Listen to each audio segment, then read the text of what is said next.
Boilermakers will be on the road for 7 of the next 8 after the long homestand. Looking forward to the trips to Ohio State and Rutgers coming up in Big Ten play. I'm Kyle Charters with Ben Turner with baseball coach Greg Goff on This Week in Purdue Baseball, presented by the Burke Boilermaker Golf Complex. Well, the Boilermakers, Greg, got off to a good start in the Iowa series, winning on Friday night. Unfortunately, I think Iowa sort of showed why it was the preseason favorite in the Big Ten. The Hawkeyes struck back with a couple of wins on Saturday and Sunday. But your team, to get the victory on Friday, that was a pretty impressive performance. It really was. I was really proud of the way the guys showed up, Kyle. And you're facing a first-round draft pick and Brody Brecht. And, we had our guys prepared and ready to go. And, so from the first inning on, I thought we played really well. Our offense was really good. Good to see old Mike back rolling up the top of the lineup and creating some havoc on the opponent, and just felt like, man, we played really, really well all the way around. Defense, pitching, timely hitting. It was a great way to start the weekend. I mean, it's the way you want your team to play. Going into the series, you talked about sort of the frustration of the 14-inning loss in the midweek game a couple of days earlier, but you could tell that your guys were ready to go for the weekend and wanted to play hard and really, for the most part, played good baseball. They really did. Like we talked about with our, just our coaching staff yesterday and just trying to send out to our players, the evaluation of the weekend. You're one or two pitches away, one or two plays away, one or two hits away from really winning the series against the preseason #1 team. So, we're getting better, and, really proud of the way our guys showed up and competed. Jordan Morales really impressed on Friday. 7 innings, 1 run, 4 hits, strikes out 7 of the last 10. Really felt he got in the heads of the Iowa hitters late with the way he was able to mix and match the timings, shades of maybe Jackson Smeltz against IU 2 years ago. And even more impressive when you see them pound out 29 hits over the rest of the weekend. And, man, he really pitched like a Friday guy in his Purdue Big Ten debut. No doubt, and we had talked about, our rotation, and he had not thrown great the last 2 times out, but we just felt like he'd been the one guy that's been through a lot of Big Ten games, and so we really wanted him to lead that weekend off, and boy, it really paid off. I thought he was really good, being just the way he was able to control their hitters, the tempo of their hitters. I know Coach Heller was talking about how frustrated their hitters were, so he definitely set the tone for us, and I thought Wags and Blackwell both gave us good starts over the weekend as well. Certainly 3 lefties, unique to see, and they gave you a chance to win every game. And Saturday's game ended up being the swing game in many ways. It's a 1-run affair. Yep. Iowa scores the last run, bases loaded, get left in the 8th inning. That's right. And so just a game of inches, it turns out. And sometimes Saturday ends up being the game that decides the series. That's right. That's how it worked out this first weekend. No doubt. Big Ten play. No doubt. I think you look back at all the results on Friday, Saturday, everybody split in the league. That Saturday's a swing game, and Sunday's usually the termination of the direction how things go, and so we just got to get on the other side of that thing and win those series. And I'm very proud of the way our guys played. Man, they showed up and competed really, really well. And the next step is getting that big hit with the bases loaded and 1 out to overtake the series. Ben mentioned it being a game of inches. Mike Bolton Jr. proved that, I think, on Saturday with his hit into center field in the bottom of the 9th. A ball that, if Kyle Huckstorf does not make the over-the-shoulder catch going back toward the wall, Bolt at least has a triple. I think probably might have had an inside-the-park home run to tie the game, which would have been pretty dramatic. But it is just close plays like that. Getting a hit when you have an opportunity, forcing the defense to make a mistake or not be able to make a great play. And sometimes those things go your way and sometimes they don't. They don't, and that's just the way you got to stay consistent in this game. This game's a very humbling game, and, you just can't get caught up in the results. We've talked about from the get-go process driven, and, you just got to continue to do what you do, control what you can control. Not to say the Keenan Spence ball that was 106 miles an hour off the bat on Saturday was a 3-run home run. Any day that we've played. Yeah. Every day we played is probably on the road, and the guy catches up on the wall because the wind is howling at 25 miles an hour straight in. But when he hit that ball, I thought for sure that ball was a no-doubter. And so, again, you got to get on the other side of those things. And, I know our guys would continue to work hard and do those things. One thing I think that has come to light here in the first half of the season is the depth of your pitching this year. And one of those guys, Avery Cook, we'll talk to during the player spotlight. But it just seems like you have a number of guys who you can bring out of the bullpen. You feel pretty confident they're going to be able to get some outs. We do. That's a big plus from where we have been and just the depth that we have. We're still looking to kind of figure out the rest of the rows or whatever, but we do have a pretty good handle on our bullpen. And as you know, most of those games are going to be won with guys in the bullpen. So I think we did a really good job with that and excited about where we are with that right now. Yeah. You can never predict a 14-inning, 5-hour game, and that's what you had Wednesday at Alexander Field. Yeah. Your bullpen ended up actually threw a shutout in that game, 9 consecutive scoreless innings in that 14-inning marathon. Yes. How did that game impact the rest of the week? Well, we were, again, had opportunities to win that game, in the bottom of the ninth when Gaffney hits the ball up the middle, and their second baseman, literally lays out on the other side of second base on the shortstop side, dives, and somehow makes that play and keeps that game going. Those are heartbreaking plays and heartbreaking losses. And our guys showed up on Thursday, resilient and ready to go, and that's why I think we just played so well, on Fridays because of how these guys are. The character. I can't say enough about the character of this team and how they were able to separate game to game, at bat, and we got great leadership and really proud of the way our guys have really shown up and did that. Ohio State up first here on the back-to-back road weekends. Played them a bunch from 2018 to 2022 or 21 really during your few years. Had just the one game against them in 22 after the weather impacted that series. So it feels like, especially with their new coaching staff, almost like a non-conference feel to that first Big Ten road trip. Do you agree? Obviously you're familiar with the coaching staff. They've been around. Right. But at the same time, we haven't seen them under this regime. No, we haven't. It'll be new. Coach Mazziello does a great job. I've known him, not personally, but known just his reputation and him. And, he is a tremendous baseball coach, guy I have a lot of respect for, their whole coaching staff. And, they'll be ready to go. They were off last weekend. And so, this will be their first conference weekend series, and so that'll be an extra, energy level for them, I'm sure, and I know he'll have them ready to rock and roll. So we got to continue to play well, and as you know, you got to be better on the road than you are at home, and so we got to go over there and play well this weekend. The Big Ten schedule makers didn't do you a whole lot of favors. At the start They never do. The league favorites at home and then back-to-back road trips against a couple of good squads in Ohio State and Rutgers. You just got to be ready every day, right? You got to be ready, Kyle. That's the thing. And these guys are. I don't ever worry about that. I'm having guys, sending pictures of them hitting in the cages last night, man, just having fun and getting prepared for the week. They know what's at stake, and they know how good we can be. And I still really feel like we are just at the edge of, really getting to be at the, talent level that we have. So really exciting time. When you've had a long homestand like we have and a successful one, do you look forward to the road at all? I never look forward to the road. You ain't sleeping in your own bed, and you're away from your family, and we're going anyway for the most part. But nothing like sleeping in your own bed. But we got off to a really good start on the road early in the year, and it'll be something new and different. And I know our guys will be ready to rock and roll when Friday comes around. Best of luck. We'll be there, and hopefully we can make it a successful road trip. Yes. All right, let's take a break. We'll come back. We'll bring in relief pitcher Avery Cook. We'll do that here in just a moment on This Week in Purdue Baseball. Tee up for excitement at Ackerman Allen Course, Burke Boilermaker Golf Complex. We're officially open for the season. Hear your tee time now at PurdueGolf.com.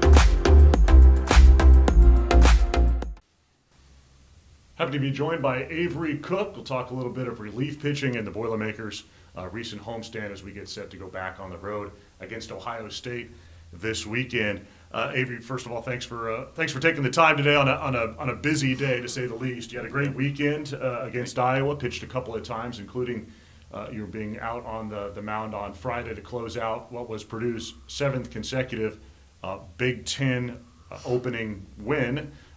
This one against the Hawkeyes. You've had a good season. What's been rolling well for you? Just command, and I think just pounding the strike zone with fastballs and sliders and sinkers and everything like that. So I think that's just the biggest part, is commanding the strike zone and putting the ball in play for my defense to make plays for me.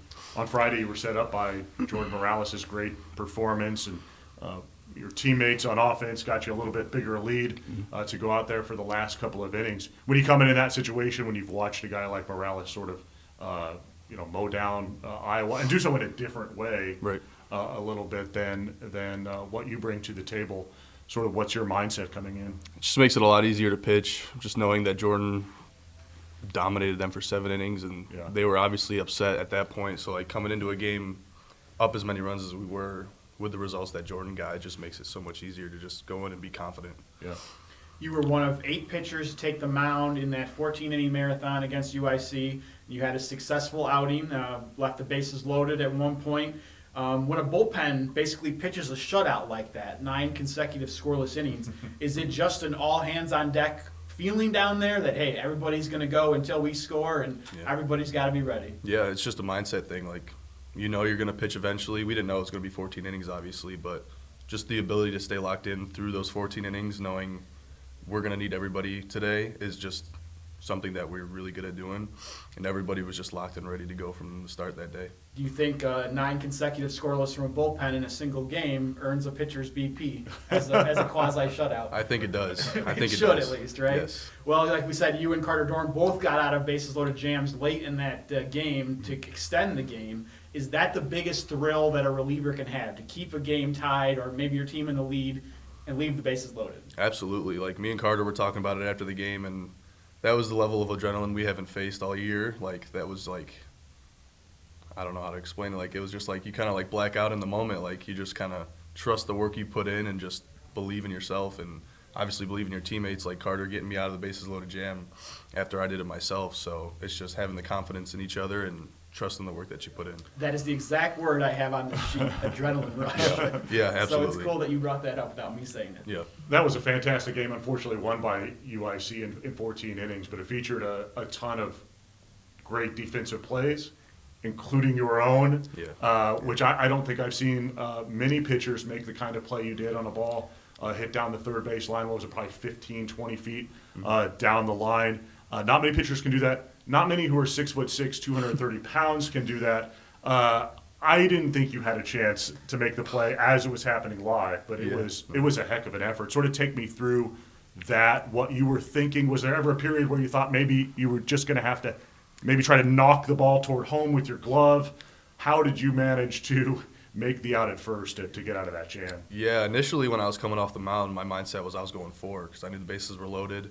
And then I saw Cascanet coming for the ball as well, so I was kind of like, in the moment I didn't really like think. I kind of just grabbed the ball barehanded and threw it to first base because that was my only option at that point. Yeah. So it was one of those moments where you kind of just like let your instincts take over and just do what you've been taught to do. So it was yeah.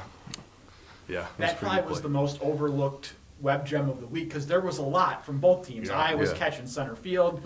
Greg Goff talked about the play the second baseman for UIC made behind the bag. Jackson Danley makes the wizard play Saturday against Iowa, and I'm glad that Kyle brought that up because that saved the game essentially. Yeah. You saved the game in more ways than one, so it was amazing.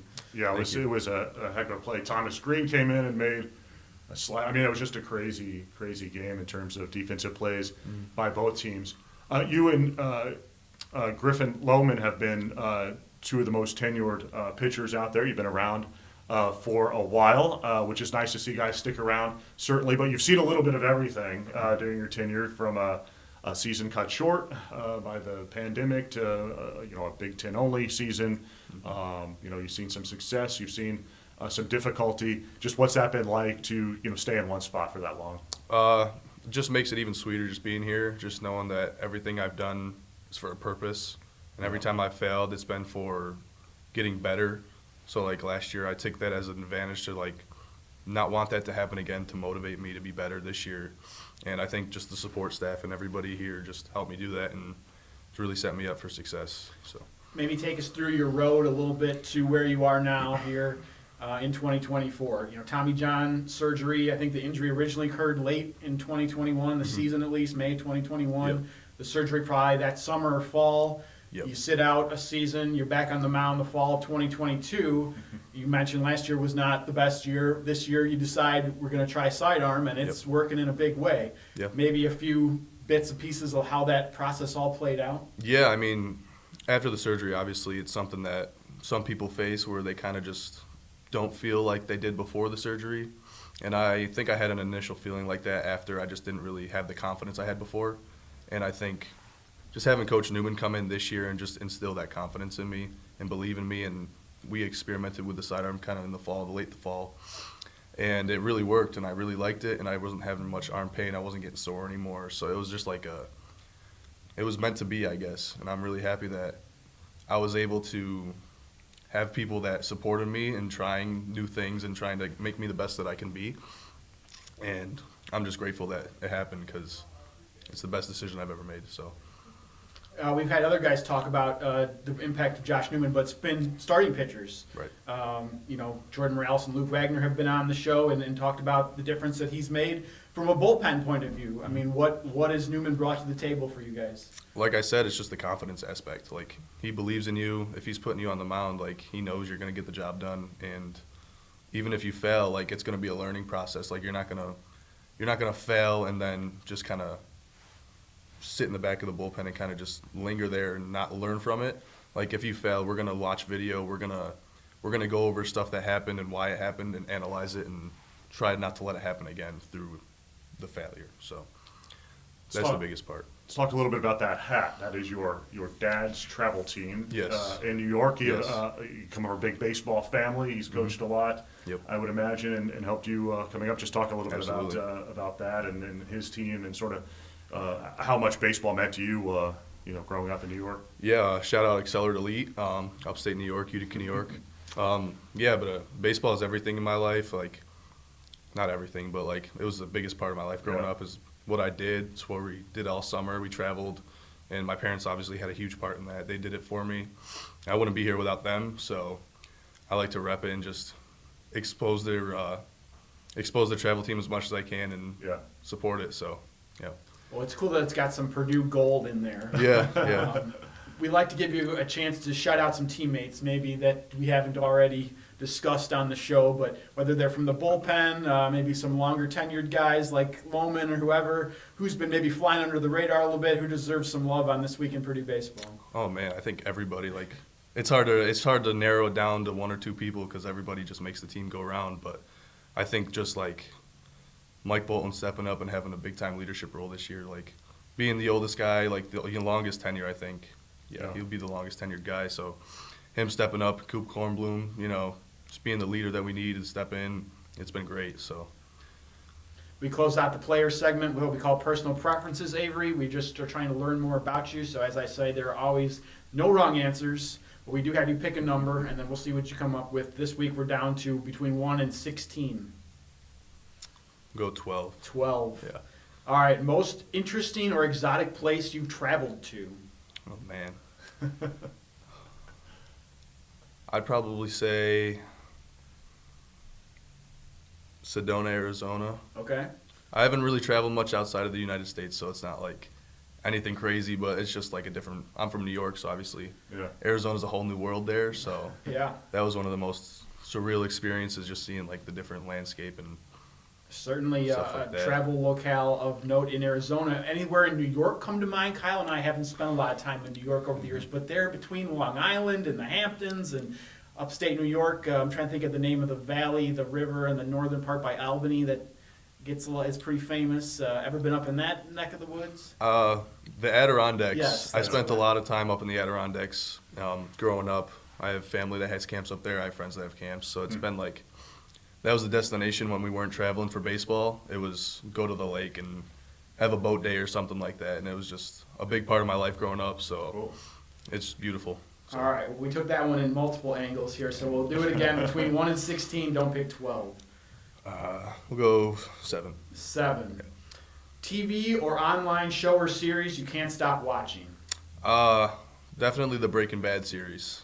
I started that this summer and I couldn't stop watching it, and then it Yes. branched off into Better Call Saul, and then the I can't remember the name of the movie with Jesse Pinkman. El Camino. Yes, El Camino. So every night I was basically watching one of those 3 things Yes. the whole entire summer into this fall. So Highly recommend. I too got hooked on Breaking Bad one year. I have not made the Better Call Saul transition yet, but I hear it's equally as good. Yes, it's fantastic. All right, last one between 1 and 16. Don't pick 7. Don't pick 12. 3. 3. Purdue coach or staff member you have the strongest connection with. I'm gonna say Coach Newman, just because he understands what I went through and everything, and he's been there to support me through this whole entire journey, and he's helped me in so many ways that he doesn't even understand. So I definitely say Coach Newman. He has been a big addition to Alexander Field during the 23-24 school year. Yeah, no doubt.